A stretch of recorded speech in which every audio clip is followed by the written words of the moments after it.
an active manhunt west of Philadelphia for an escaped murderer. In just a matter of minutes, we are expecting an update from Pennsylvania State Police on this, on the search for Danelo Cavalcante. You maybe don't know his name, but hopefully you've seen this photo because we want to get it out there. Cavalcante was recently convicted of brutally killing his girlfriend in front of her kids.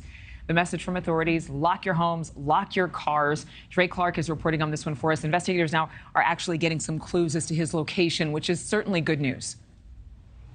Yeah, good morning, guys. You know, this situation has become so serious that schools in the area where the search is happening are now closed, and parents are being told to keep their children indoors until police can get their hands on Cavalcante and get him back behind bars. Meanwhile, Pennsylvania State Police say there have been 4 confirmed sightings of Cavalcante, the most recent one happening on Sunday. And we learned yesterday Cavalcante is actually the second inmate to escape from the Chester County Prison there in Pennsylvania, leading some to believe the prison is vulnerable security-wise and more inmates could escape. Investigators say they'll deal with that at the appropriate time, but their focus right now is getting a convicted murderer back behind bars.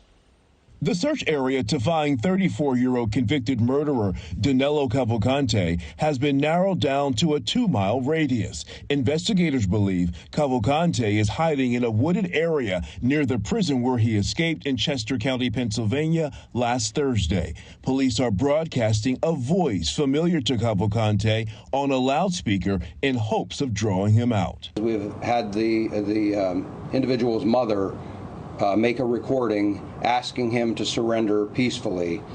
It's done in Spanish, or actually Portuguese. The Pennsylvania State Police has taken over the search, and the man leading the charge is Lieutenant Colonel George Bivens. In July, Bivens led the search to find accused kidnapper and murder suspect Michael Burham, who escaped from the Warren County Prison in northwestern Pennsylvania using bedsheets. Burham was arrested 9 days after his escape. Now Bivens believes they're closing in on Cavalcante. We'll continue to push him hard. I intend to stress him. I want to push him hard. He'll make mistakes. Cavalcante was convicted of murder on August 16th. A jury returned a guilty verdict in only 15 minutes. He stabbed his ex-girlfriend 38 times in front of her children. Investigators say he killed the woman after she became aware he was wanted for murder in his native Brazil. A home surveillance camera captured this video of Cavalcante walking around early Saturday morning. Police now warning people who live near the search area to keep all doors and windows locked, believing the more desperate Cavalcante is, the more dangerous he could become. We are doing everything. We're bringing in all the experts in this area. We have the top men and women working round the clock to bring this man to justice, and we're not going to stop until he's captured.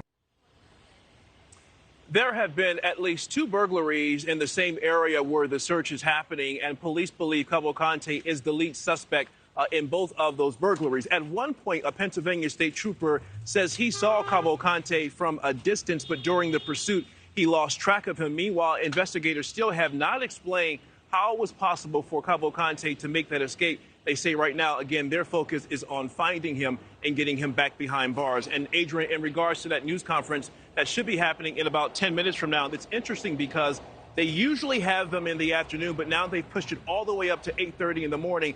That would suggest that maybe something major happened overnight, but we won't know for sure until they get in front of that microphone. Thank you for watching. Go to newsnationnow.com to find NewsNation on your television provider. And don't forget to click the red subscribe button below to get more of NewsNation's fact-driven, unbiased coverage.